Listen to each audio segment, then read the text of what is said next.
సాధారణంగా news readers, anchors వార్తలను ప్రజలకు చేరవేస్తూ ఉంటారు. ప్రపంచంలో ఎక్కడెక్కడో జరిగే వార్తలను, ఇతర ఘటనలను టీవీ ఛానల్స్ ద్వారా, ఇతర మాధ్యమాల ద్వారా ప్రజలకు చేరవేస్తూ ఉంటారు. ఇలా న్యూస్ను ప్రజలకు అందించడంలో న్యూస్ రీడర్స్, యాంకర్స్ది కీలక పాత్రనే చెప్పాలి. అంతేకాకుండా స్టూడియోలో కూర్చొని వివిధ అంశాలపై చర్చలు కూడా జరుపుతూ ఉంటారు. అలా మనకు కనిపించే యాంకర్స్ చేతిలో పెన్ను లేదా పేపర్లు వంటివి మాత్రమే కనిపిస్తాయి. కానీ ఓ మహిళా యాంకర్ ఏకంగా తుపాకీతో కనిపించింది. పెన్ను పెట్టుకోవాల్సిన యాంకర్ గన్ను పట్టుకురావడంపై సోషల్ మీడియాలో వైరల్ అవుతూ ఉంది. దీనికి కారణం లేకపోలేదు. ప్రస్తుతం ఇజ్రాయెల్కి, హమాస్కి మధ్య యుద్ధం జరుగుతున్న సంగతి తెలిసింది. కొన్ని నెలల నుంచి ఈ యుద్ధం భీకరంగా కొనసాగుతోంది.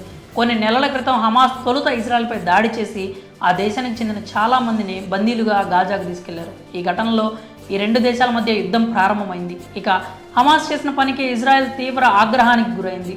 నేటికి గాజాపై ఇజ్రాయెల్ సైన్యం విరుచుకుపడుతూ ఉంది. ఇప్పటికే ఈ యుద్ధం కారణంగా వేలాది మంది మరణించారు. రెండు ప్రాంతాలు వెనక్కి తగ్గకపోవడంతో ఈ పోరు ఇంకా కొనసాగుతుంది. ఈ నేపథ్యంలోనే ఇజ్రాయెల్కి చెందిన ఓ టీవీ యాంకర్ సోషల్ మీడియాలో ట్రెండ్ అవుతూ ఉన్నారు. ఇజ్రాయెల్కి చెందిన ఓ లేడీ యాంకర్ ప్యాంటు వెనుక జేబులో తుపాకీ పెట్టుకుని తుపాకీ పెట్టుకుని వార్తలు చదువుతున్న ఫోటోలు సోషల్ మీడియాలో వైరల్ అవుతూ ఉన్నాయి. లిటిల్ సెమేష్ అనే మహిళ ఛానల్ 14లో యాంకర్గా పనిచేస్తోంది. గతంలో 2002 నుంచి 2005 వరకు ఆమె దేశ సైన్యంలోనూ పనిచేశారు.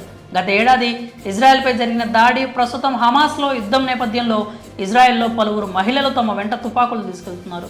ఎక్కడైనా ఉగ్రవాదులు తమపై దాడి చేస్తే ఆత్మరక్షణ కోసమని చెప్పి ఇజ్రాయెల్ మహిళలు గన్స్ను తమ వెంట క్యారీ చేస్తున్నారు. ఇదే తరహాలో లిటిల్ కూడా తుపాకీ వెంట ఉంచుకున్నట్లు తెలుస్తోంది. ఇదిలా ఉంటే ఇటీవల కాలంలో గన్ కల్చర్ బాగా పెరిగిపోయింది. మామూలు వస్తువులు కొనుగోలు చేసినట్లుగానే గన్స్ కొనుగోలు చేస్తున్నారు. ముఖ్యంగా అమెరికాలో ఈ గన్ కల్చర్ కారణంగా ఎంతోమంది బలవుతూ ఉన్నారు.